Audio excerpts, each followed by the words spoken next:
I would be remiss if I didn't say one thing about history. There are there are three main schools of Buddhism. The original school of Buddhism, the Theravada school, was monastic. You gave up marriage, you gave up having children, and you lived in a monastery, and you practiced all the time to reach enlightenment. That was the Theravada school. The Mahayana school was the school that said anybody can reach enlightenment if they practice correctly. So you can be married, you can eat meat, you can do any number of things. You don't have to give up your earthly life to try to achieve Buddha. Now, in the Theravada tradition, we have the deities called arhats, and they are very, very similar to the Bodhisattva. If we go to our screen, remember the 4 enlightened realms, and then the 6 states of suffering, the 6 states of karmic rebirth. Up here, you will see right there, we have the arhats and the arhats. And then we have the Bodhisattva and then the Buddha. So here we have both the Theravada tradition and the Mahayana tradition involved. But I just wanted to, it's a confusing, maybe confusing to the viewers, but if I talk about Bodhisattva, we have to recognize that it's part of the Mahayana school, not the Theravada school. The Theravada school is a monastic school. Aesthetics, you give up worldly life, and you live like in a convent or a nunnery or in a monastery. So I want to throw that in there. These particular deities, the arhats, you can find examples of them throughout Japan. But Japan's basic Buddhist traditions are from the Mahayana school and not the Theravada school. But I mentioned there are 3 basic. There's also the esoteric school, the tantric school, the Shingon and the Tendai. And those we will talk about a little bit more here today. So I just wanted to throw that in there because otherwise I would be unfair. So arhats are basically from a Theravada tradition, but right. We have statues in Japan and yes, side by side with the Mahayana statues or something like that. Or? Yes. Wow. And so, interestingly, in the original artwork that survives, the historical Buddha was said to have 10 disciples, and then he was said to have 16 disciples, and then that number went up to 500 disciples. Here we're seeing an example of the 500 students of the historical Buddha. The arhats were the original disciples.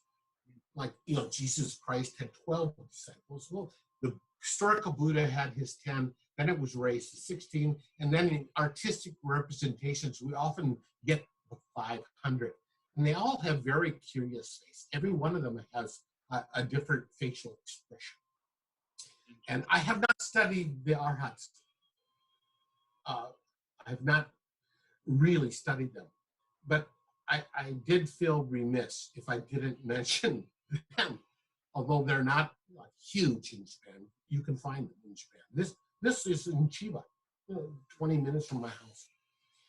So today, of the Buddhas the Bodhisattvas, the Bosatsu, that I want to discuss today, we're going to focus on just 2 of them. And they are 2 of the most beloved.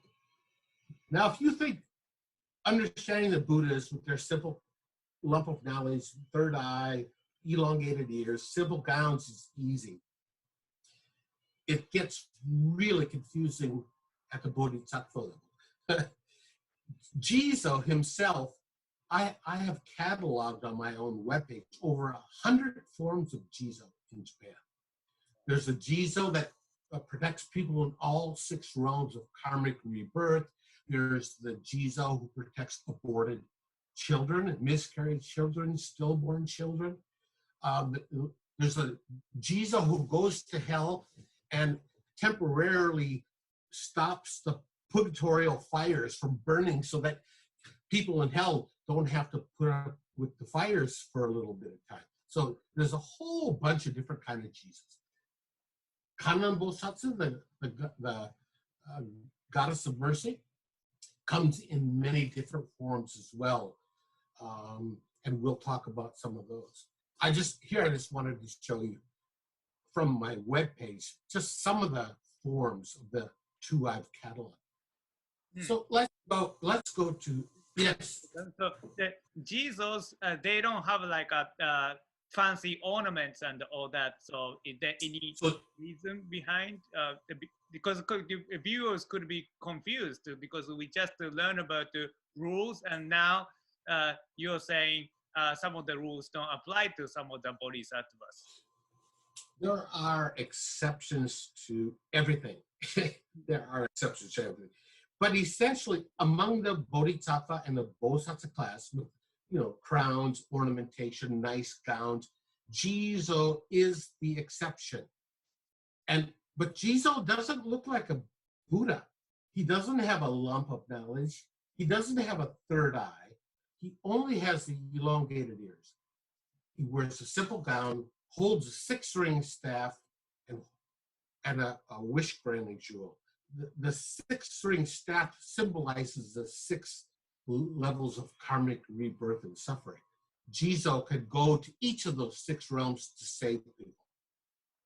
And so, yeah, I mean, just remember the Buddhas all have the spirally hair and the bump of knowledge, the third eye. Jizo might look to you like a Buddha, simple gown and bald head, but he doesn't have those other attributes.